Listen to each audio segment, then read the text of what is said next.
Let me ask you a question. When you speak, do people stop and listen, or do they just tolerate your words until it's their turn to talk?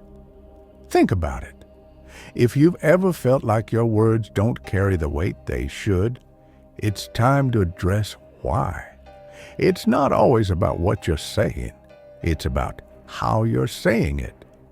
Speaking with authority is one of the most critical skills in your arsenal. Without it, even the smartest ideas and most powerful intentions can get overlooked. But when you master it, people stop, take notice, and listen. Today, we're going to break this down step by step so that by the end of this session, you'll know exactly how to make your voice a tool for influence, leadership, and respect. This isn't just about making people listen, it's about making them want to listen. Because when your words carry authority, you don't have to demand attention. It comes to you naturally. Let's get started. The first thing we need to address is your pace. When people are nervous, they tend to talk fast. They rush their words, either out of fear of being interrupted or because they think it makes them sound more engaging. But let me tell you something. Talking fast doesn't make you sound confident. It makes you sound desperate. Confident people don't rush their words. They take their time. When you slow down, you immediately give off an air of calm and control. Think about someone who speaks deliberately. They're not in a rush because they trust that their words are valuable enough for people to wait. That's the energy you need to bring to your conversations.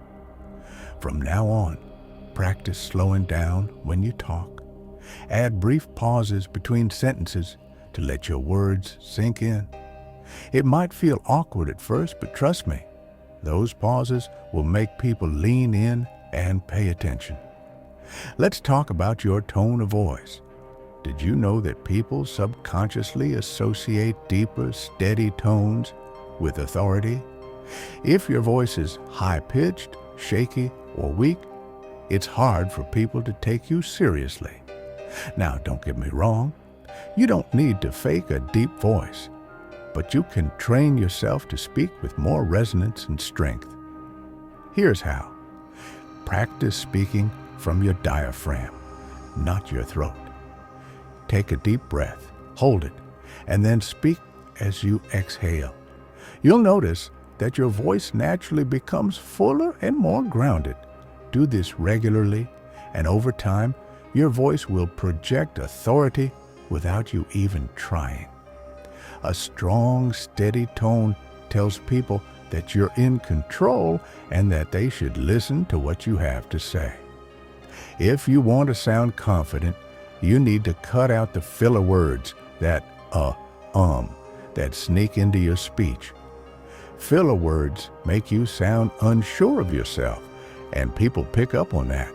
If you're constantly saying, "I think," or "I feel," it dilutes the power of your message. Instead, pause. Silence is far more powerful than any filler word. If you're unsure of what to say next, take a moment to think. It's better to pause and gather your thoughts than to ramble aimlessly. Practicing this might take time, but it's one of the most effective ways to improve how you come across. Here's a secret most people overlook. A well-timed pause can be more impactful than any word. Pausing gives people time to process what you've just said. It also adds weight to your message, making your words feel deliberate and thought out. Next time you make an important point, pause for a second or two. Let your words hang in the air. This creates a moment of anticipation and makes people pay closer attention to what you're saying next. Your voice alone isn't enough to command authority. Your body needs to back it up. If your posture, gestures, or facial expressions don't match the confidence in your voice, you're sending mixed signals. Stand tall, keep your shoulders back, and use deliberate gestures to emphasize your points. And most importantly, maintain steady eye contact. When you're speaking, shift your gaze between individuals in a group. This makes everyone feel included and reinforces your presence as someone worth listening to. Confidence is a full-body experience. Your voice and your body need to work together. Here's what I want you to do today. Choose one conversation or interaction where you'll practice speaking with authority. Focus on slowing down, lowering your tone, and eliminating filler words. Pay attention to how people respond to you. Notice how much more respect your words command when you take control of your voice. Speaking with authority is one of the most powerful tools you can develop. Practice the techniques we've covered today, and you'll start to notice an immediate shift in how people perceive you. Tomorrow, we'll take this journey even further by focusing on resilience, how to stay calm, steady, and unshaken when life throws challenges your way. But for now, own your voice. Speak with authority and intention, and start commanding the respect you deserve.